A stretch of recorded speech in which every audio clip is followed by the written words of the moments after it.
What is the difference between the kingdom of Jesus Christ and the kingdom of God? It's a common question when the people ask.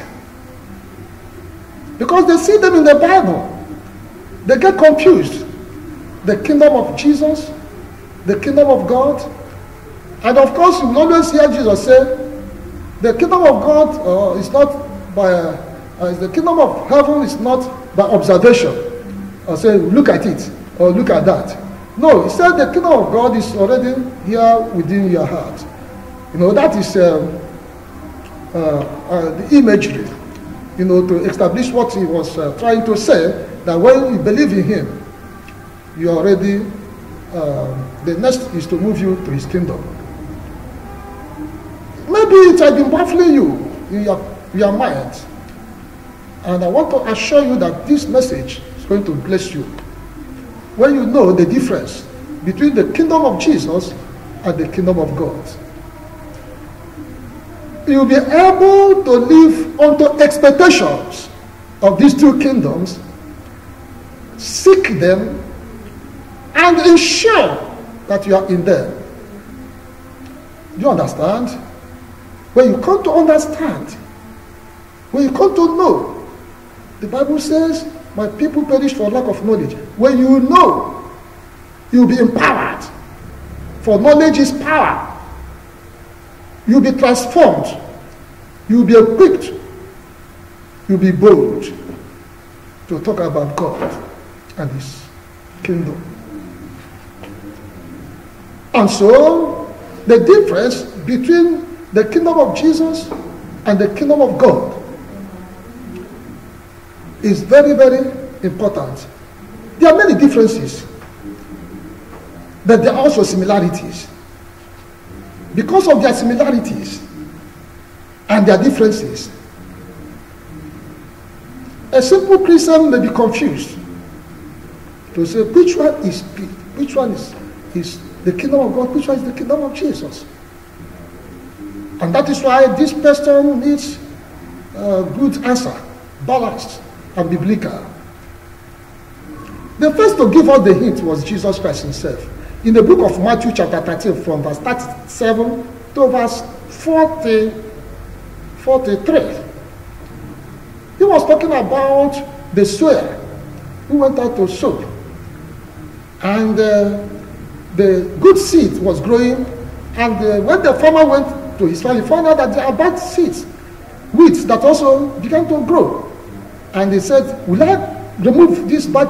The servants came and said, shall we uproot the bad weed out of this good wheat we have sown? And the good master said, no, don't uproot it. Let the two grow until the day of harvest. And now Jesus was explaining this to his disciples and said that the day of harvest is the day of the end of this world, this particular world we are living in. He said on that day, the angels will come and harvest.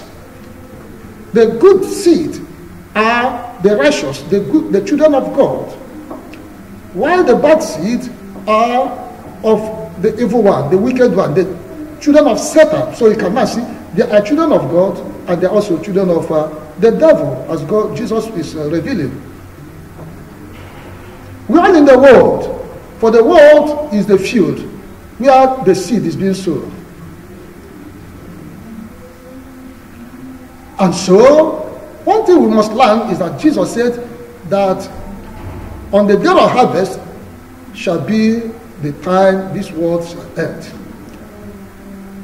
But in verse 41, Jesus said,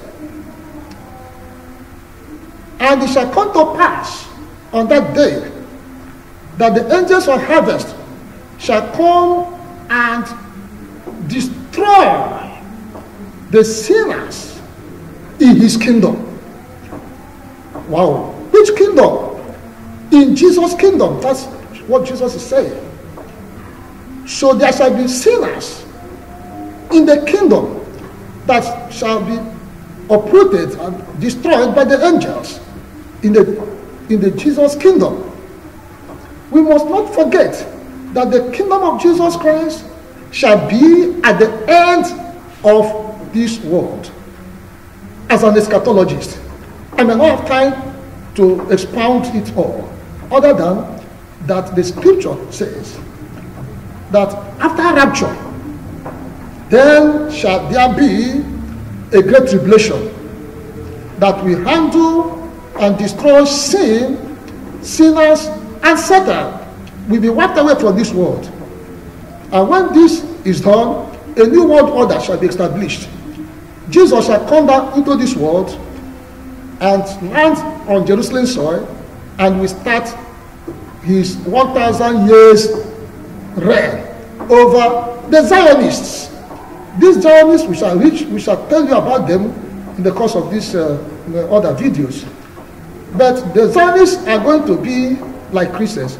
They are the people that shall have the second reign of grace release. We are having the first reign as Christians. After we have left this world, there shall be a second reign. Jews call it former and later reign. There shall be later reign that shall produce the Zionists. We shall tell you in our video, questions and answers about them. And then they shall reign. And Jesus will reign over them for 1,000 years. So during which time the world shall be in civilization like heaven. Because Jesus shall bring down his own civilization, his own development programs on earth. By the time he finishes, the world will be like heaven, having no sin, sinners, and Satan in it. Do you understand where we are going? I said, do you understand where we are going? That is the new world order that we know shall be to fulfill man's aspiration of freedom of speech, human rights fulfilled, peace and joy, dancing culture, and entertainment galore is a big lesson. We cannot discuss that here. This shall be the kingdom of Jesus Christ. The kingdom of Jesus Christ. But after 1,000 years, Satan will be released to go and tempt the Zionists, the human beings, and none of them shall fall into his temptation and then rebel against the pure and peaceful leadership of Jesus Christ for 1,000 years. These are the sinners Jesus was referring in the book of Matthew chapter 13 verse 41 as sinners in his kingdom. So these Zionists who shall sin at the temptation of Satan after he is loosed from the prison in the bottomless pit after 1,000 years reign of Jesus Christ, shall God release fire in Revelation chapter 20 verse 7, 8, 9 and destroy all of them. And in the process of destroying all the Zionist sinners, the fire will destroy also the world. And then Satan and his beasts and his stakeholders will be cast into the bottomless pit, into the lake of fire. In verse 11 of Revelation chapter 20, the Bible says, and at the end of that fire, the world shall be no more. So this world shall be no more. That will end Jesus' kingdom that shall be here on earth. And then shall begin the kingdom of God. Matthew chapter 13 verse 43 says that after the angels have destroyed the sinners in hellfire, then the righteous shall be transferred or translated into the kingdom of their Father. And that is that kingdom that when the world ends, Jesus Christ, God will now cause to appear for the new world, new heaven and new earth shall appear. The new heaven and earth shall not be created like this particular first heaven and earth. It shall appear. Because the Bible tells us in Hebrews chapter 12 verse 26-7 that God promised to shake off that which is shakeable, that which is unshakable shall appear. So new heaven and earth shall appear by the power of God. And this is that new heaven and earth that shall be the kingdom of God, which there shall be no water, no ocean, no sun, no moon. For Jesus and God shall be the light of the world. Therefore, you can see the difference is clear, that the kingdom of Jesus Christ shall emerge towards the end of this world, that is in this world for 1,000 years. But the kingdom of Jesus Christ the kingdom of God shall be forever and ever. Do you get the difference? The kingdom of God, of Jesus Christ, shall be natural here, but the kingdom of God shall be eternal, supernatural, spiritual, after this world. The kingdom of God, the kingdom of Jesus Christ shall have temple where the Zionists shall go and worship. But the kingdom of God shall not have temple, for Jesus and God shall be their temple. Revelation chapter 21 verse 22. There shall be no temple there. And few other differences that we can experience between these two kingdoms. Time will not allow us to itemize them one by one.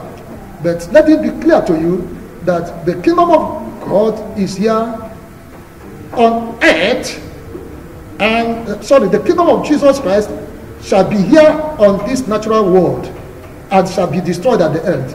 But the kingdom of God is heavenly, spiritual, in the realm of the spirit, and shall appear after this world is passed away. How then do you address yourself? Other than to make sure that through Jesus Christ, salvation now, you'll be born again. And you'll be a Christian, you'll make heaven. For the book of Revelation chapter 2, 26, 27, 8, tells us that we shall come down with Jesus to reign over the Zionists.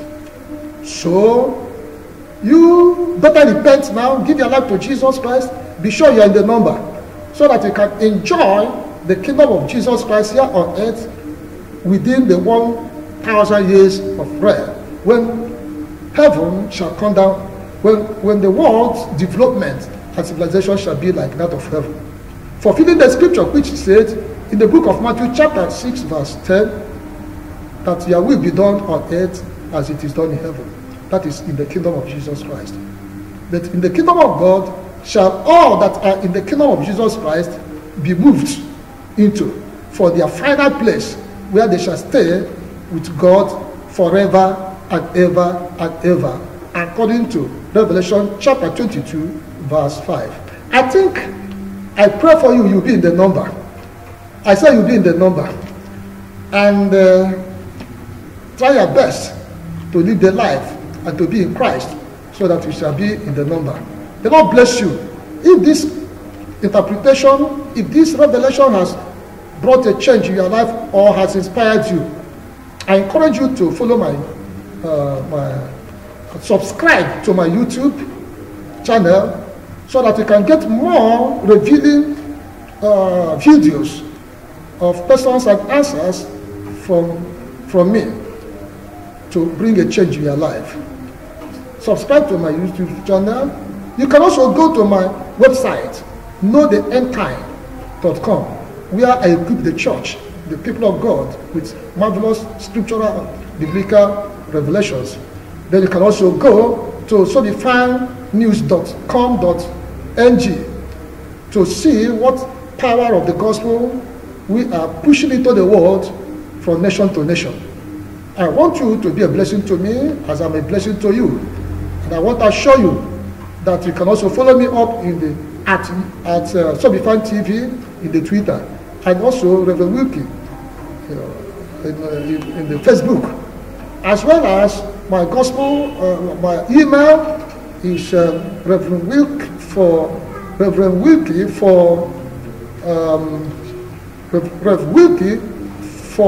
gospel at gmail.com. Always feel free to call me, and I want to assure you I'll give you a wonderful reply, so we can come to know each other more and more. And the Lord will bless us on that great day. May God bless you in Jesus' name as you seek to know such other videos. In Jesus' name we pray. Amen. Bye.